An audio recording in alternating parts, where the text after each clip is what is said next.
invitation, a backstage invite, a meet and greet pass to see anybody that you wanted, who would it be? Seeking the heart of God. Next on So What?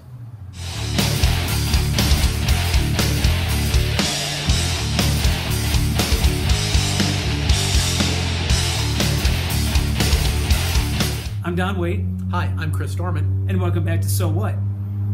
Chris, when I moved out to Southern California in 1990... Before many of you were born. Right, there you go. Unfortunately, before I was.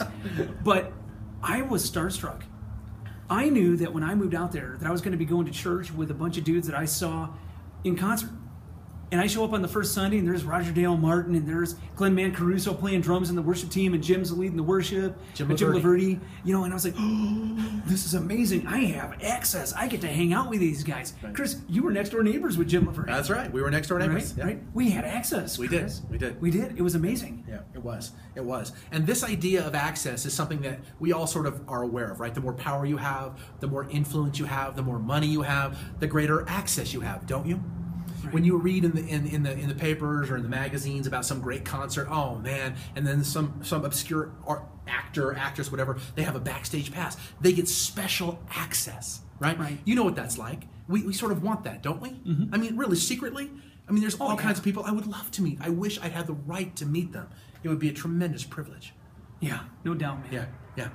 But so what does this have to do with seeking the heart of God? Think about ancient Israel. Think about a peoples that have been subjected for centuries. They were the lowest of the low in Egypt, in a hierarchical society. They were nothing. They were slaves. Okay, they weren't even natives, right? They were worthless people. They were disposable. And they come out of that, and they're thinking, wow, we're free. We are a nation. We are one people. We are all equal before God. And then they find out, maybe not. Maybe not. Right. Well, what do you mean? Well, you've got Moses and Joshua that can go into the tent of meeting. Nobody else can do that, nope. Right? Special Rockstar access. That's right. You're meeting with God face to face as with a friend? Woo! Interceding for the people? What? The Shekinah glory on your face? But not just those two men, right? Nope. There was a tribe. So remember that all the tribes but one, there were 12 tribes, 11 tribes were allotted land. One tribe was allotted no land because the Lord was their portion. The Levites. Right. The Levites were able to serve God in a special way on behalf of the people. But not all Levites were priests. Only the direct descendants of Aaron himself could serve as priests. The other Levites took care of the tabernacle and its furnishings. They're the maintenance crew. They're the maintenance crew, the janitors, if you will. That was their job, okay? So a very, very, very select few of that one tribe had this very special all stage pass, all backstage access pass to God. But actually, only one person can enter the manifest presence of God one time a year. That's it. That's it. So, Chris, don't you think some people maybe had a little bit of consternation about that? Yeah, absolutely. Coming out of the society they came out of, they were pissed about it. And you can read about it in Numbers.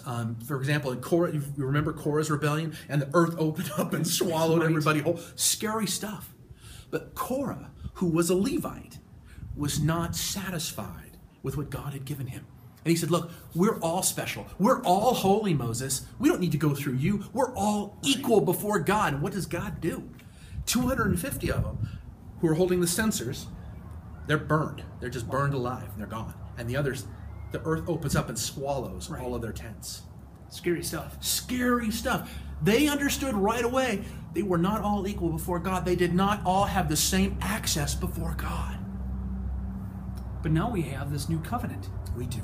We read through these items in the New Testament, and I think we kind of gloss over it. The temple veil was torn in two. And does that ever make you stop and think?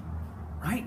We have access. Jesus says, by my blood, you now have access. Hebrews tells us, because of the blood of Christ, we now have access. That's right. He says, draw near to me and I will draw near to you.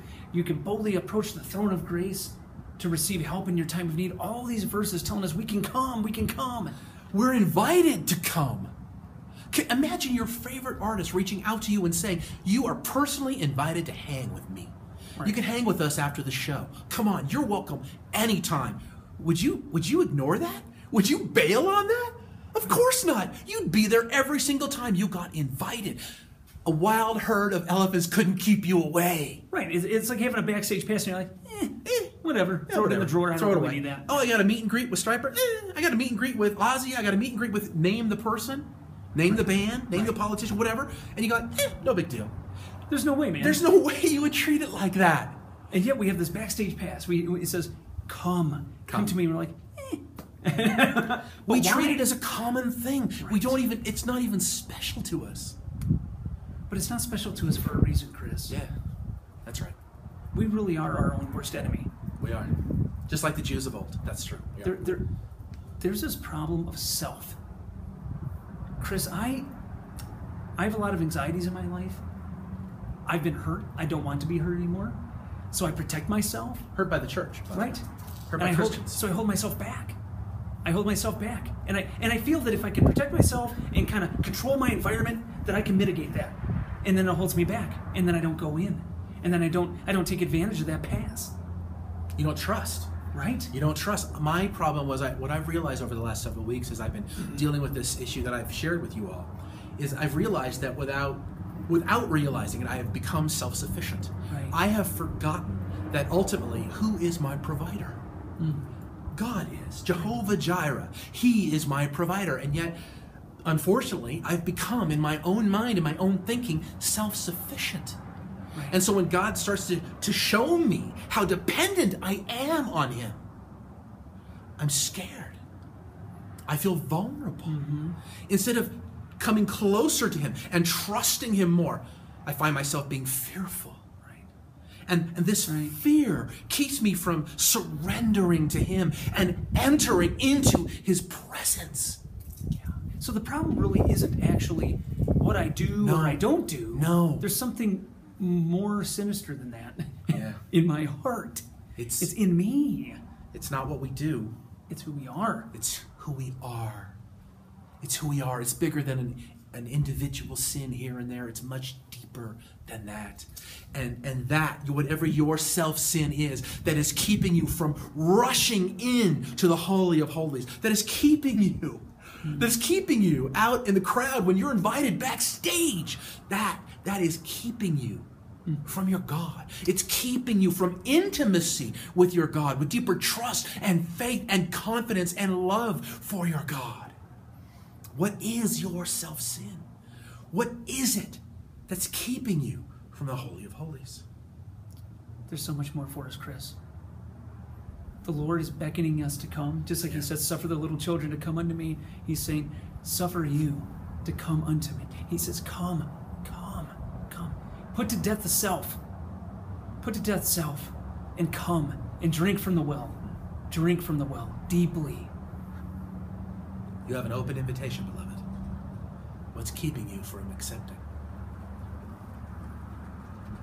Thank you for tuning in, my friends. And I'll talk to you next week. See you soon.